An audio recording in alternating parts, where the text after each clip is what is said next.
नमस्कार, प्रणाम आप सबों को और शरद नवरात्रि की बहुत बहुत शुभकामना। माँ भगवती आप सबके जीवन में सुख, शांति, समृद्धि हर चीज़ दें। वैसे शरद नवरात्रि शरद ऋतु की ये जो पर्व विजयादशमी का पर्व है, इस विजयादशमी के पर्व की बहुत ही सुखद अनुभव हर आदमी के मन मस्तिष्क में रहता है। बचपन से इस पर्व हम लोग मनाते आए हैं। आज विजयादशमी पे माँ भगवती आपके जीवन के जो भी कष्ट हैं उनसे आपको मुक्ति दिलाएं और मेरी बहुत बहुत शुभकामनाएं हैं आप सबको। कुछ मित्रों ने फेसबुक पे और व्हाट्सएप पे किया था कि भैया आप लाइव आइए, कुछ बातें करिए हम लोगों से। तो अभी हम यहाँ शूटिंग कर रहे हैं लंदन में और फिल्मों का निर्माण चल रहा है। यहाँ ठंड इंडिया के बनिस्बत थोड़ी ज़्यादा है।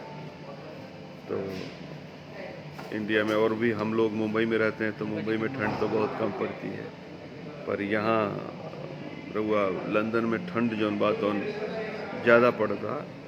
और हमने के पूरा तैयारी में जैकेट वैकेट ले करके पहिन सब लेके चले निजा दिन में, लेकिन शूटिंग बहुत बढ़िया हो रहा बा। जौन भी सहायता यहाँ के गवर्नमेंट के तरफ से मिले के चाहिए, प्रशासन के तरफ से मिले के चाहिए, सब मिल रहा बा। बड़ा आनंदपूर्वक तरीका से हमने के शूटिंग चलता है, वालों के आशीर्वाद बा। और हमारा साथे साथे यहाँ डायरेक्टर लोग भी और भी लोग भी शूटिंग करे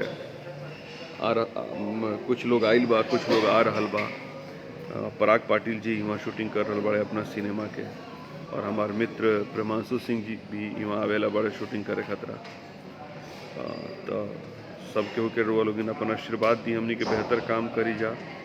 और बहुत बहुत शुक्रगुजार बानी जा हमनी के याशी फिल्म्स और अभय सिन्हा जी के कि वहाँ के भोजपुरी के दायरा बढ़ौनी, विदेश तक ले ले आईनी कि यहाँ भी शूटिंग हो भोजपुरिया जनमानस विदेशी धरती पर और जानो कि विदेश में के तरह के काम, के तरह के लहजा, के तरह के सिनेमा देखिए। एक तो आईना होला, जब सिनेमा हमनी के बनावे नहीं जाता रुआ सिनेमा के थ्रू देख सकता नहीं है कि रास्ता के तरह के बा, यहाँ के बिल्डिंग के तरह बड़ा सन, यहाँ के लोग के चाल ढाल के तरह के बा, यहाँ के पहनावा के तरह के बा।